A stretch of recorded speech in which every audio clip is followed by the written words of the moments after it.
Qual è il filo conduttore della 34esima Expo Fontana Buona? Il nostro filo conduttore per quest'anno è sicuramente l'artigianalità dei prodotti e dei manufatti che troverete ad Expo.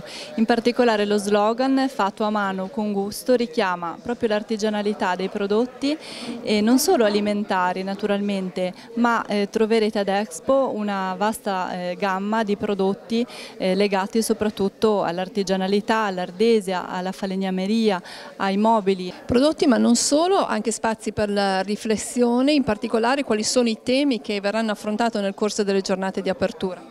Saranno legati proprio al nostro territorio, sia dal punto di vista della valorizzazione turistica, dall'altra parte si parlerà di temi anche di valorizzazione e di recupero del territorio.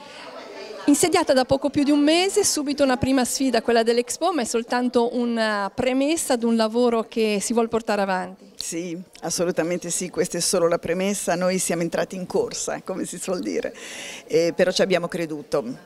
Noi vogliamo mantenere tutto ciò che di buono c'è nel GAL e nell'Expo, consolidare, rinnovare, questa è la parola d'ordine, perché senza rinnovamento purtroppo in qualunque settore non si va da nessuna parte.